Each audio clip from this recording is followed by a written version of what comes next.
All right, y'all, what's going on? It's Combo Breaker 99. I'm back with another one of these quick little WMMA chat videos. Like I said, I'm going to try to do these once a week.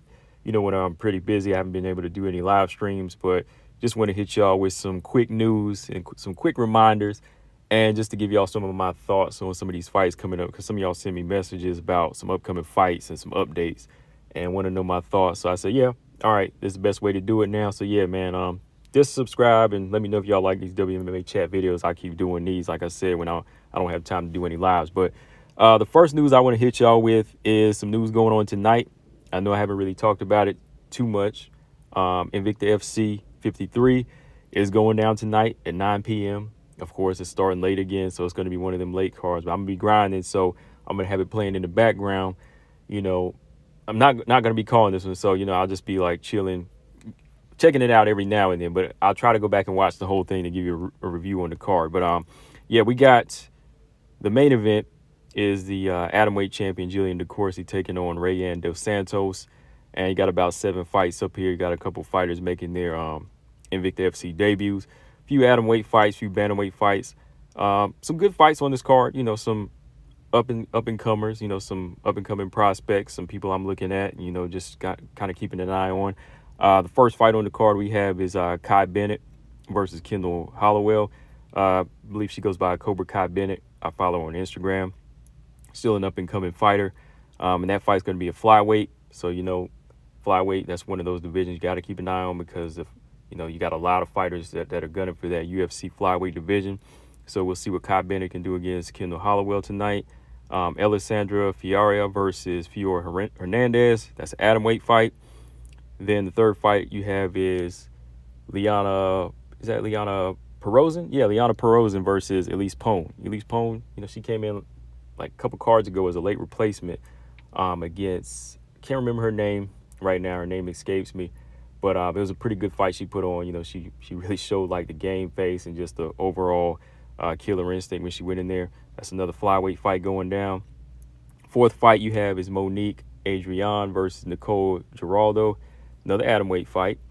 And then you have the fifth fight, Jessica Del Boni, former atomweight champion, moving up to 115 to take on the UFC veteran Danielle Taylor. All right, so that fight should be interesting. You know, let's see if Jessica Del Boni carries this weight.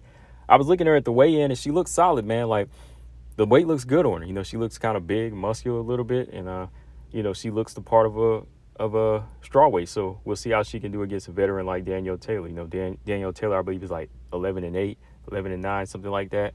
You know, she's kind of been on the downside. Let's see if she can bounce back. All right, and the co-main event is a solid bantamweight fight, Olga Rubin versus Claire Guthrie.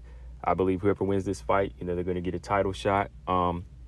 Claire Guthrie, you know, tough veteran, looking the part of an improving fighter. You know, she's solid. You know, I believe she's getting better.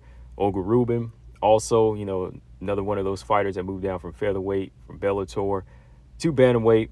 You know, fought a good fight against Tanisha Tennant, spirited fight, came up short. Another good action-packed fight against Serena De Jesus. You know, so yeah, Olga Rubin, she's looking for that title shot after this fight. So I can see both of these fighters going here making this a explosive type of match. Olga Rubin on the feet might be pretty dangerous for Claire Guthrie, but I believe Claire Guthrie has the well-rounded skills to get the fight down to the ground.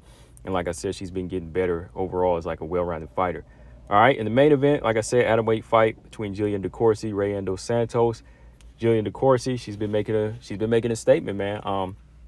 You know, she's been coming through, putting together a solid win streak, and with no UFC atomweight division in lineup or in the cards, I can see a fighter like Jillian DeCourcy just, you know, putting on a record of title defenses here at INVICTA FC. You know, unless the UFC sees something tonight and they finally bite down and say, yo, I think we should do it. We should go ahead and make an atomweight division, because you got a lot of atomweights on this card. You know, you got like 6-7 atomweights on, about 6 or 7 atomweight, about 6 atomweights on this card. So, you know, why not?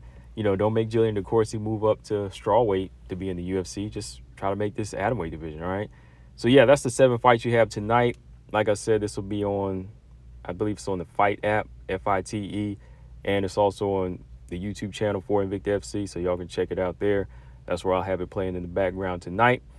All right, so yeah, let me know who y'all think is going to win that main event and also the co-main event. Okay, So moving on, another quick piece of news I want to just go ahead and fill everybody in on. Everybody knows that Ivana Petrovic is making her UFC debut. She's already been signed. She's going to be making her UFC debut July 1st against none other than Luana Carolina, right? As y'all know, like I said, Ivana Petrovic, I talked about her a few times on this channel. You know, she snatched up that Aries FC belt at flyweight. She defended it one time. You know, she won the belt by a finish, defended it by a finish, and I knew that the UFC was going to pick her up. Like I said, I would love to see her go to Invicta or somewhere else first, you know, just kind of build up her skills, but she's ready. You know, the UFC signed her. They want to go ahead and put her in there. And Ivana Petrovic, she definitely has some pretty good skill sets, I think, in development. I just think her defense needs to be worked on, and even her striking ability. But she has some very good jiu-jitsu skills, very good finishing skills. She really knows how to go in there and make adjustments. Luana Carolina, you know, this is a pretty safe matchup for her, I think we can say, right? Luana Carolina is on a 2-fight losing streak. She's not really a fighter that you have to worry about as far as the power or really going after you or like pulling off some crazy submission or even like a knockout.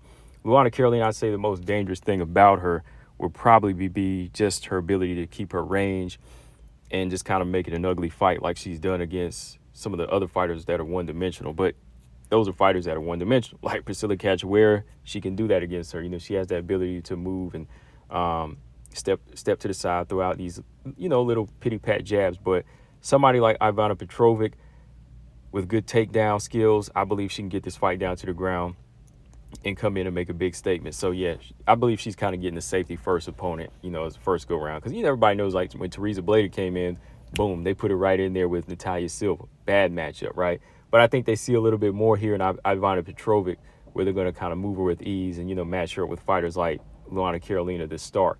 But you never know. Like I said, you never know. There's levels to this game. You never know what could get exposed in this type of fight. But still, I think that Luana Carolina doesn't really pose like a power threat or like a submission type of threat or even like a wrestler's threat. So I can see Ivana Petrovic taking this fight July 1st. All right. And last but not least, everybody knows about this matchup now, right? Now, I didn't wish for this fight in this fashion now. I did not wish for this fight in this fashion. But y'all know now, June 10th, Amanda Nunes is taking on Irene Aldana now, right? Juliana Pena's out.